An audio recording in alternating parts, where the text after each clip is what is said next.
샬롬, 이목사입니다. 일주일 동안 평안하셨는지요? 점점 더 가을의 한기가 짙어지는 계절입니다. 낮에는 밖으로 나가셔서 날씨도 즐기고 햇볕도 쬐시면 거기에 좋을 것 같은데 아침 저녁으로 많이 쌀쌀합니다. 모두 건강하시기를 기도하며 계속해서 갈라디아서 말씀을 나누겠습니다. 오늘은 갈라디아서 2장 16절 말씀을 함께 보겠습니다. 한 구절이지만 기독교의 가장 핵심인 구원에 대해서 가장 명료하게 기술한 말씀입니다. 함께 읽겠습니다. 그러나 사람이 율법을 행하는 행위로 의롭게 되는 것이 아니라 예수 그리스도를 믿는 믿음으로 의롭게 되는 것임을 알고 우리도 그리스도 예수를 믿은 것입니다.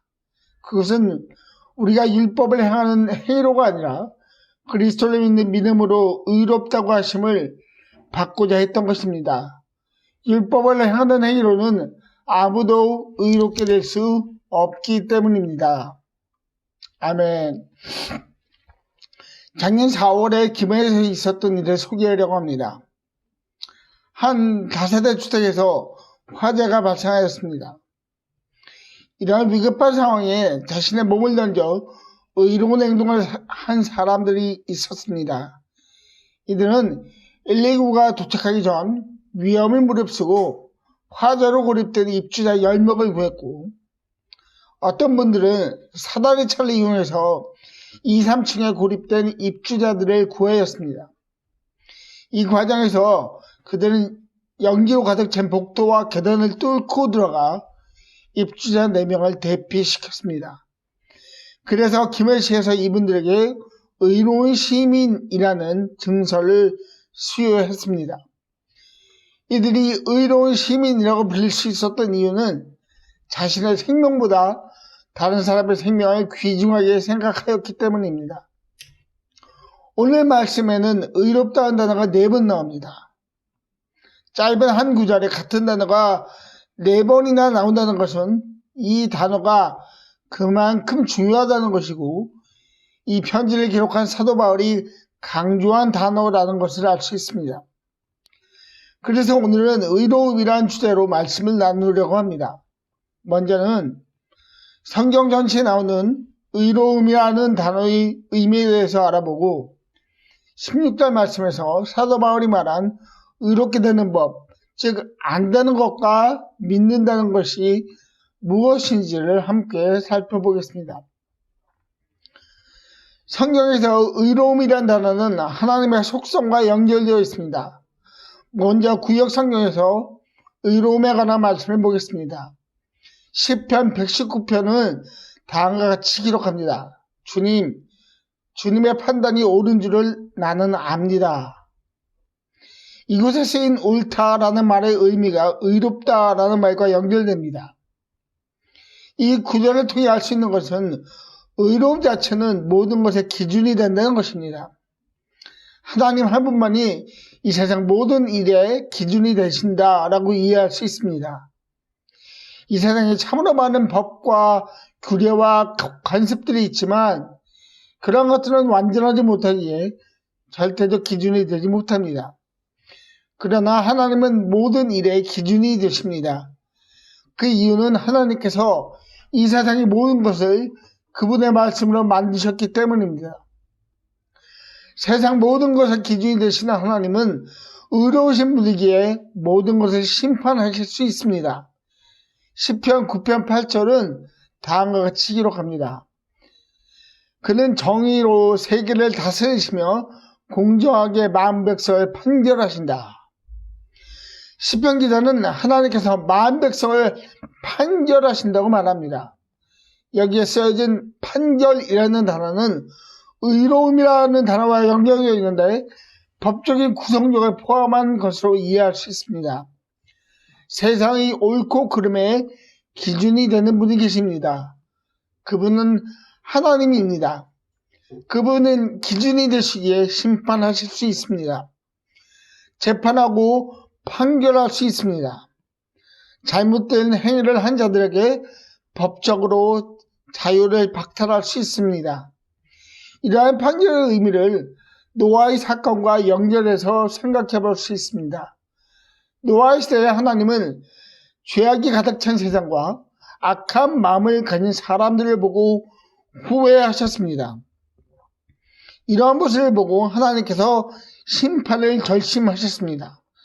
하나님께서 보시기에 좋았던 모든 것들을 물로 심판하겠다고 결심한 것입니다. 그리고 노아의 가족을 제외한 모든 것들이 하나님의 심판 아래에 있었고 모두 사라졌습니다. 이러한 하나님의 의로움과 비교되는 것이 있는데 그것은 바로 사람의 의로움입니다. 사람이 스스로 의로워질 수 있느냐는 것입니다. 이에 대해서 다윗은 시편 143편 2절에서 다음과 같이 고백합니다. 살아있는 어느 누구도 주님 앞에서는 의롭지 못하니 주님의 종을 심판하지 말아 주십시오. 다윗은 밧세바의 사건을 제외하고는 정말로 하나님을 가까이 한 자였습니다. 골리앗 장군과의 전투에서도 사울 왕에게 억울하게 쫓기는 상황에서도 하나님께서 그와 함께 하셔서 그가 하는 모든 전쟁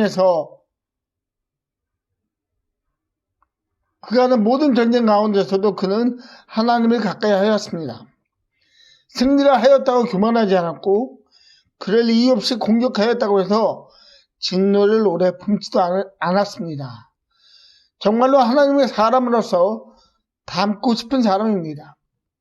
그러나 그는 그 자신이 하나님 앞에서 의롭지 못하다고 하나님의 영광에 미치지 못한다고 고백합니다. 구약 성경에서 말하는 의로움이란 하나님의 속성과 연결되어 있습니다. 그분이 기준이 되시고 그 기준대로 심판하신다는 것입니다. 그러나 이러한 하나님의 거룩한 행동에 대한 사람의 모습은 하나님의 의로움에 미치지 못함을 알 수 있습니다. 신약 성경에서 의로움이라는 단어가 소개되는데 이는 예수님에 대해 집중되어 있음을 알 수 있습니다. 로마서 3장 21절, 22절은 예수님과 의로움의 관계를 잘 설명해주고 있습니다. 그러나 이제는 율법과는 상관없이 하나님의 의가 나타났습니다. 그것은 율법과 예언자들이 증언한 것입니다. 그런데 하나님의 의는 예수 그리스도를 믿는 믿음을 통하여 오는 것인데 모든 믿는 사람에게 미칩니다. 거기에는 아무 차별이 없습니다. 구약시대에는 하나님의 백성들은 하나님께서 주시는 율법을 순종함으로 의로워지는 것으로 이해했습니다. 그러나 다윗의 고백처럼 그 누구도 하나님께서 주신 율법에 온전히 순종한 자는 없었습니다. 이 모든 사실을 잘 아시는 하나님께서 율법과 상관이 없는 새로운 의를 주셨습니다. 하나님의 구약 성경을 통하여 율법에 상관없는 새로운 의에 대해서 말씀하셨습니다. 즉 메시아 그리스도에 대한 예언입니다. 하나님이 계획하신 하나님의 의는 그분의 아들이 이 땅에 오셔서 하늘나라에 대해 선포하고 연약한 자들을 치유해 주시는 것이었습니다. 예수님은 예언하신 대로 십자가에서 죽으셨습니다. 예언하신 대로 부활하셨습니다. 그리고 하나님의 새로운 의가 무엇인가를 이 세상 가운데서 증명하셨습니다.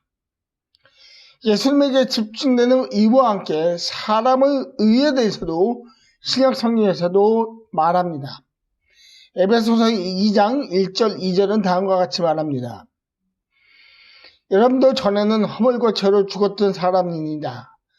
그때 여러분은 허물과 죄의 가운데서 이 세상의 풍조를 따라 살고 공주의 권세를 잡은 통치자, 곧 지금 불순종의 자식들 가운데서 작용하는 영을 따라 살았습니다. 이 말씀을 사도 바울은 로마서 3장 23절에서 한 문장으로 설명합니다. 모든 사람이 죄를 범하였습니다.